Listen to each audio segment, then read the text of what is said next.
क्या आपने कभी इंसान को देखा जो केवल अपनी आवाज़ से, अपने निर्णय से और अपने लोहे जैसे संकल्प से 500 से अधिक राजे महाराजाओं को झुकाने की ताकत रखता हो? क्या आपने कभी किसी को देखा जो टूटे हुए भारत को जोड़कर राष्ट्र बना दे? यह कहानी है ऐसे व्यक्ति की जिसने अपने दुखों को, संघर्षों को, अपनों की मौत को और अपनी सीमाओं को पार कर एक अखंड भारत का सपना सच किया। यह कहानी है सरदार वल्लभ भाई पटेल की। आज आप न होते, मैं न होता और यह भारत जो हमारे मैप में एक साथ दिखता है शायद कभी न होता अगर सरदार वल्लभ भाई न होते। तो आइए शुरू करते हैं एक ऐसी कहानी जो सिर्फ इतिहास नहीं, एक प्रेरणा है। आप देख रहे हैं सच्चे किरदार कहानी दिल से, जहां हम लाते हैं उन महान आत्माओं की कहानी जिनका जीवन हमें सिखाता है कि जिंदगी चाहे कितनी कठिन हो, इंसान अगर ठान ले तो इतिहास लिख सकता है। 31 अक्टूबर 1875 को गुजरात का एक छोटा सा गांव नाडियाद, एक आम किसान परिवार और उसी में जन्मा बच्चा वल्लभ भाई। दुनिया नहीं जानती थी कि यह बच्चा एक दिन भारत नाम के देश का सेब बदल देगा। किसान का बेटा जिसने बचपन से ही दो बातें सीख ली, मेहनत और जिद। वह पढ़ाई में धीमा नहीं था, लेकिन दिखने में इतना साधारण कि कभी किसी ने कल्पना नहीं की कि यह बच्चा भविष्य में आयरन मैन ऑफ इंडिया बन जाएगा। जब गांव के बच्चे खेलते थे तब किताबों में सिर गड़ाए बैठा रहता था, लेकिन उसके दिल में कुछ और भी उभर रहा था। एक शांत आग, एक गहरा संकल्प और एक चुप लड़ने वाली ताकत। वल्लभ भाई ने जीवन का हर कदम संघर्ष से शुरू किया। पैसा नहीं, साधन नहीं, परिवार का दबाव और आगे बढ़ने के रास्ते बहुत सीमित। लेकिन वल्लभ भाई का जवाब था, अगर कोई रास्ता नहीं मिलता तो खुद बनाओ। कहानी है कि एक दिन वह कस्बे में एक वकील को देख रहे थे, साफ कपड़े, आत्मविश्वास और सम्मान। तभी दिल में चंगा सा लगा, मैं भी वकील बनूंगा। लेकिन पैसे कहाँ? पर वल्लभ भाई ने ठान लिया।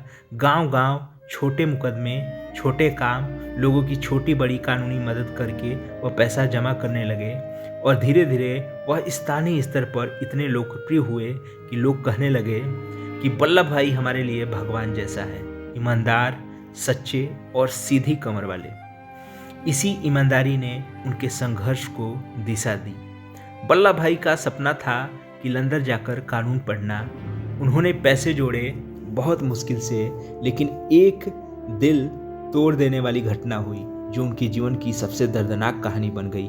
वह पढ़ाई के लिए लंदन जाने ही वाले थे, टिकट खरीद लिया था, सपने सच चुके थे। तभी घर से चिट्ठी आई, उनके बड़े भाई वित्तल भाई पढ़ाई के लिए तैयार हैं। परिवार ने कहा, वल्लभ तुम छोटे हो, पहले बड़े भाई जाएंगे। और वह मान गए। कोई दूसरा होता तो रोता, गुस्सा करता, जीवन को छोड़ देता, लेकिन वल्लभ भाई ने चिट्ठी फाड़ी, टिकट छोड़ा और शांत रहे। दिल अंदर अंदर टूटा, पर चेहरे पर वही शांत और दृढ़ भाव। यही था भविष्य के सरदार का पहला त्याग। यह कहानी अक्सर इतिहास में धीमी आवाज में कही जाती है, लेकिन यह वल्लभ भाई का असली दर्द है। उनकी पत्नी झौरबा कम उम्र में ही बीमार रहती थी। एक दिन वह इलाज के दौरान अस्पताल में थी और उसी समय वल्लभ भाई एक कोर्ट केस लड़ रहे थे। उनके हाथ में एक चिट्ठी आई जिसमें लिखा था, झौरबा अब इस दुनिया में नहीं रही।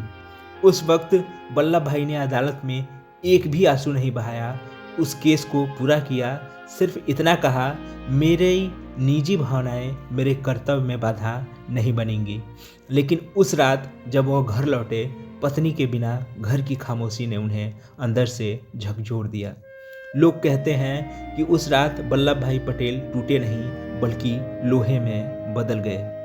अब वह वकील बन चुके थे, तेज, ईमानदार और सफल। लेकिन कुछ कमी थी, कुछ अंदर चल रहा था। एक दिन महात्मा गांधी के भाषण सुने। गांधी ने कहा, देश को ऐसे लोगों की जरूरत है जो अपने हित नहीं देश हित में जिए। बस वल्लभ भाई की जिंदगी बदल गई। वह आंदोलन में कूद पड़े। 1928 में बारडोली सत्याग्रह हुआ जब अंग्रेजों ने टैक्स बढ़ाया। गांव-गांव स्त्रियां, मजदूर, किसान बोल पड़े, वल्लभ भाई हमें आपकी जरूरत है। उन्होंने शांत स्वर में कहा, लड़ना है पर अहिंसा से, जीतना है पर सम्मान से। यह लड़ाई इतनी महान थी कि महिलाओं ने उन्हें नया नाम दिया, सरदार, यानी हमारा नेता, हमारा ढाल, हमारा कमांडर। सरदार पटेल अनेक बार जेल गए। अंग्रेज उन्हें खतरनाक समझते थे। क्यों?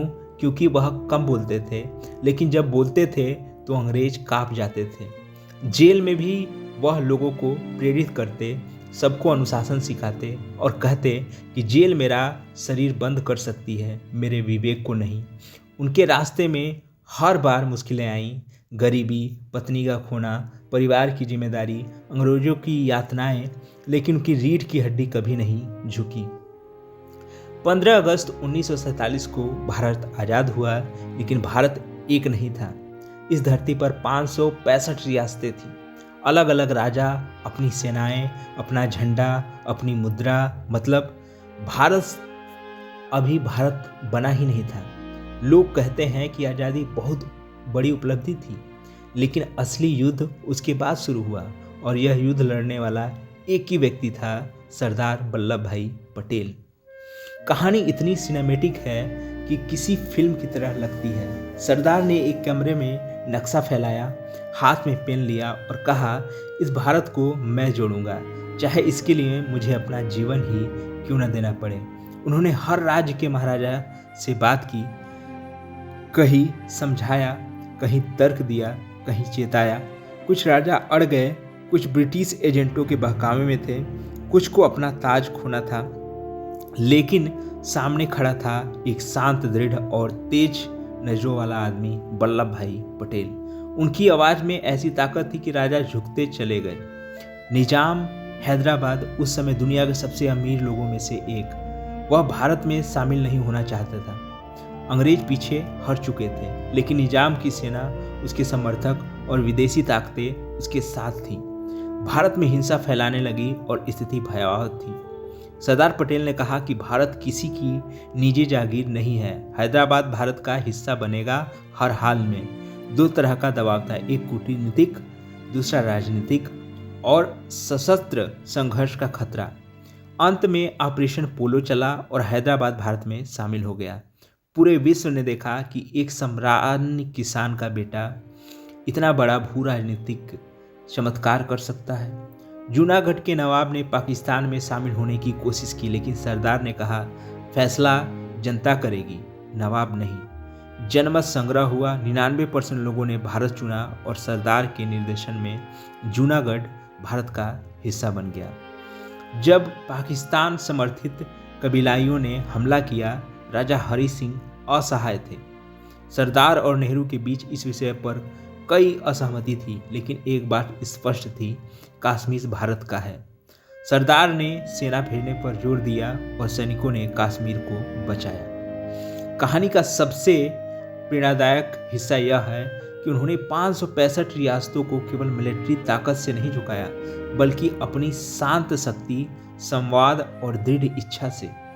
किसी राजा ने कहा कि हम अपना झंडा नहीं छोड़ेंगे। सरदार पटेल मुस्कुराए, झंडे ऊंचे रहेंगे पर एक राष्ट्र के नीचे। एक राजा बोला, हमारे पास सेना है। सरदार बोले, हमारे पास जनता है। यह वाक्य आज भी इतिहास की रीढ़ है। हर महान व्यक्ति की तरह सरदार भी भीतर से अकेले थे। उन्होंने जीवन भर मेहनत की, देश को सेप दिया, लेकिन स्वास्थ्य बिगड़ रहा था। कई लोग उन्हें आज़ादी के बाद वह सम्मान नहीं दे पाए जिसके वे हकदार थे, लेकिन उन्होंने कभी शिकायत नहीं की। कहते हैं कि उनके कमरे की दराज में भारत का नक्शा हमेशा पड़ा रहता था। वह अक्सर उसे देखते और कहते, इतनी मेहनत से जोड़ा है, इसने टूटने न देना। 15 दिसंबर 1950 को सरदार पटेल शांत हुए, पूरा देश रो पड़ा। गांधी ने उनके बारे में कहा था कि अगर पटेल ना होते तो भारत कभी एक ना होता। उनकी याद में गुजरात में बनी उनकी प्रतिमा, स्टैच्यू ऑफ यूनिटी, आज दुनिया की सबसे ऊंची प्रतिमा है, जो बताती है कि भारत एक है क्योंकि सरदार थे।